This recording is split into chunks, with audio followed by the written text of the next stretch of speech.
नमस्कार दोस्तों। आज का मेरा ये वीडियो बहुत ही ज़्यादा डिफरेंट और मिस्टीरियस होने वाला है, क्योंकि आज की इस वीडियो में हम लोग बात करेंगे भगवान बजरंगबली की असली फ़ोटो के बारे में। जी हाँ दोस्तों, आप सभी लोगों ने बजरंगबली की इस फ़ोटो को तो बहुत अच्छे से कई बार देखा होगा।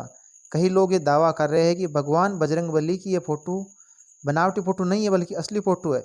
तो वहीं कुछ लोग इस पर विश्वास भी कर लेते हैं और ज़्यादातर लोगों को ये फ़ोटो अफवाह लगती है।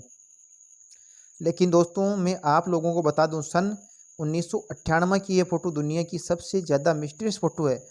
आप लोग इस फ़ोटो से जुड़ी हुई घटना जानेंगे तो आपके रोंगटे खड़े हो जाएंगे। ये बात मैं दावे के साथ कह सकता हूँ। दोस्तों मैं हूँ करतार चौधरी, आपके अपने चैनल हिंदुस्तानी संस्कृति में आप लोगों का वेलकम करता हूँ।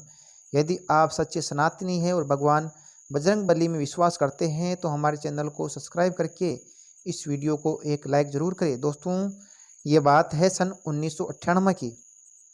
सन 1998 में एक सीनियर फोटोग्राफर जिसका नाम सुब्रमण्यम था, वह अपने घर पर आराम कर रहा था। अचानक से उसके घर का दरवाजे की डोरबेल बजती है और सुब्रमण्यम उठ करके अपने घर का दरवाज़ा खोलता है।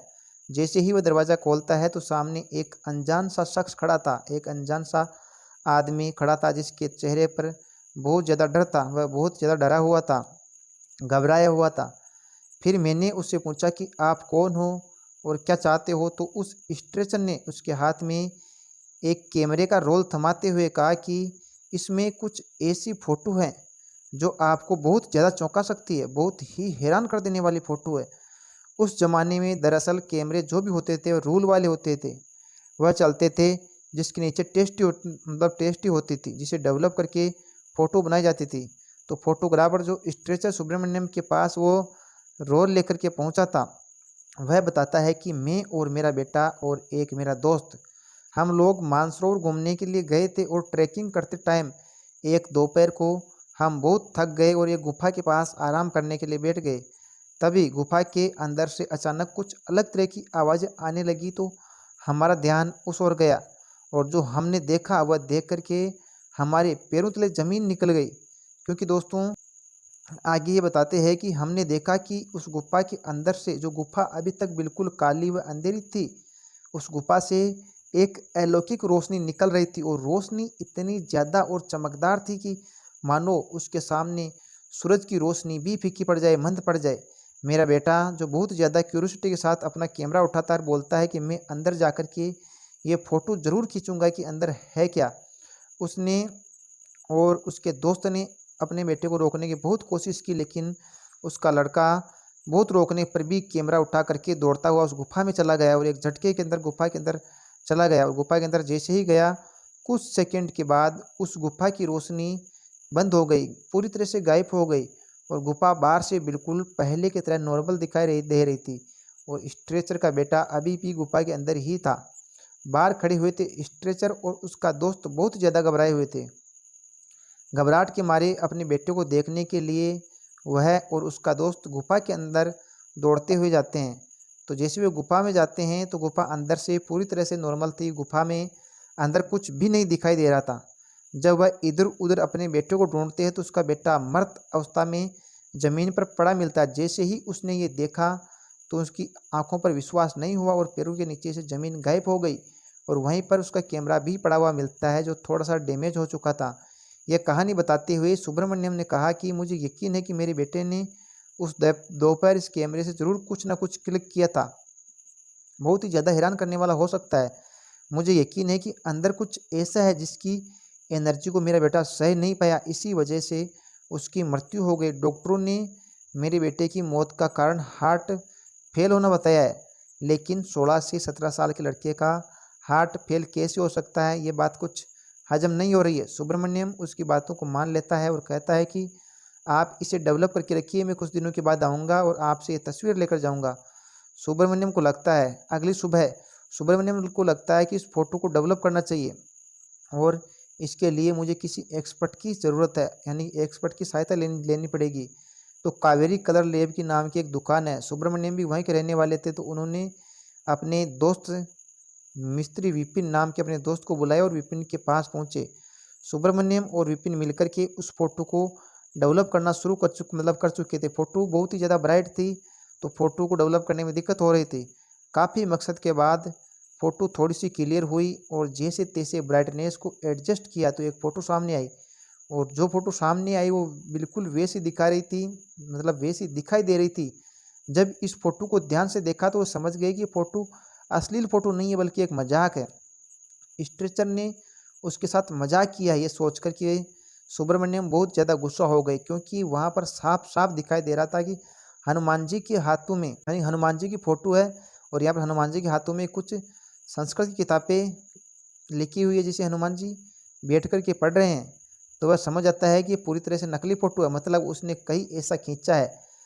अब वह गुस्से के साथ उस रेंजर का इंतज़ार करने लगा। कुछ दिनों के बाद वही स्ट्रेंजर उसके पास फ़ोटो लेने के लिए वापस पहुंचता है, तो सुब्रमण्यम बहुत ज़्यादा भड़क जाते हैं। सुब्रमण्यम ने उस आदमी से कहा कि इस तरह का मजाक करके तुमने ठीक नहीं किया है।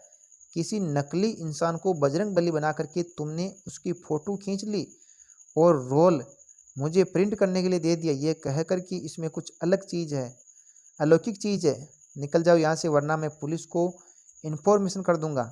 तब रोते हुए उस आदमी ने कहा कि मेरा बेटा सच में मर चुका है और उसको मरे हुए काफ़ी दिन हो चुके हैं।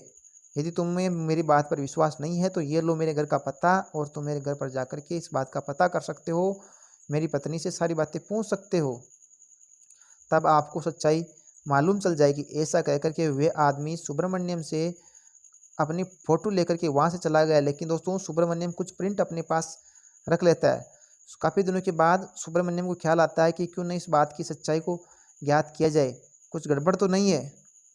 दोस्तों इसके बाद सुब्रमण्यम वहाँ से उस पते पर, जो पता उस आदमी ने दिया था, वहाँ पर पहुँचता है। उसके बताए पते पर पहुँचता है तो वहाँ पर उसकी पत्नी उससे मिलती है और वो बताती है कि उसका पति, जिसका नाम सूर्यनारायण शास्त्री था, यानी कि अभी कुछ दिन पहले ही लापता हो गए हैं। मेरे पति घर पर लौट कर नहीं आए और हमने इसकी पुलिस में भी कंप्लेन कर दी है, लेकिन कुछ भी सुराग नहीं मिला और मेरे बेटे की मौत हो चुकी है। अब मुझे समझ में नहीं आ रहा है कि मैं अपनी ज़िंदगी में क्या करूँगी, कैसे इस ज़िंदगी को गुजारूँगी, इसी बात की फ़िक्र है। लेकर सुब्रमण्यम वापस अपने घर पहुँचता है। फिर कुछ दिन बाद सुब्रमण्यम के मन में विचार आता है कि इस बार जाकर उसकी पत्नी का हाल चाल पूछ लूँ, अगर उसको कोई पैसों टकों की ज़रूरत हो तो उसकी मदद कर दूँ। तो वापस बेंगलुरु जाता है, क्योंकि दोस्तों वह रेंजर्स जो आदमी उसके पास वो रोल लेकर के आया था, वह बेंगलुरु का ही रहने वाला था, उसने पता भी बेंगलुरु का ही दिया था।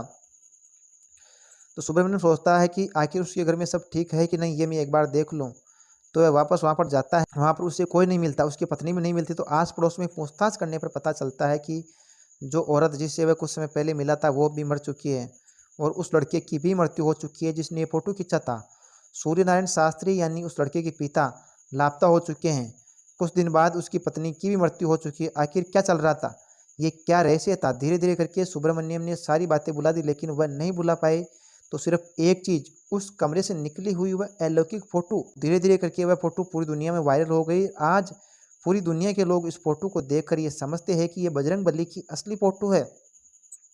दोस्तों मैं ये दावा नहीं करता कि ये बजरंगबली की असली फ़ोटो है या नकली, लेकिन मैं इतना ज़रूर कह सकता हूँ कि दुनिया की सबसे ज़्यादा रहस्यमय मिस्टीरियस फ़ोटो है ये, जिसकी गुत्थी आज तक नहीं सुलझ पाई और शायद कभी सुलझ भी नहीं पाएगी। दोस्तों अगर मैं अपने मेरे विश्वास की बात करूँ तो ये स्टोरी मुझे पूरी की पूरी झूठी लगती है, और भगवान बजरंगबली की ये फ़ोटो भी मुझे झूठी लगती है। यानी कि वो बजरंगबली जो अंतर्यामी है, क्या उन्हें ये पता नहीं था कि बाहर कुछ लोग उनके फ़ोटो खींचने आए हैं? वो बजरंगबली जो केवल एक पल में लंका से हिमालय तक पहुंच जाते थे, वो बजरंगबली जो सूरज को भी भोजन के रूप में निगल लेते थे, वो बजरंगबली जिसके पास राम रसायन है, वो अंतर्यामी जो दुनिया के संकटों को हरते हैं, क्या उनके लिए कोई संकट बन सकता है? अगर कोई चल भी जाता ऐसे उनके पास तो क्या वो उन्हें मारते? नहीं दोस्तों, ये बात मुझे कुछ हजम नहीं हुई। हाँ दुनिया में ये स्टोरी चल रही है, लेकिन मुझे लगता है ये स्टोरी झूठी है और ये फ़ोटो भी फेंक, ये बजरंगबली की असली फ़ोटो नहीं है। क्योंकि दोस्तों ये फ़ोटो और ये स्टोरी ये भगवान बजरंगबली के नेचर के विपरीत है। भगवान बजरंगबली तो ऐसे थे जो इतने बुरे रावण को भी एक मौका देना चाहते थे। बजरंगबली के पास तो इतनी ताकत थी कि वो लोगों को मारने के बजाय उनकी याददाश्त बुला सकते थे। वो तो अंतर्यामी थे, उन्हें सब पता है कौन कहाँ है, उसका कौन सा भक्त दुखी है, कौन क्या कर रहा है, क्योंकि वो तो स्वयं रुद्र के अवतार हैं। तो दोस्तों कैसा लगा ये मेरा वीडियो? अच्छा लगा हो तो प्लीज़ चैनल को सब्सक्राइब करके इस वीडियो को एक लाइक करें, वह ज़्यादा से ज़्यादा शेयर करें, वह बेल आइकन ज़रूर ऑन करें।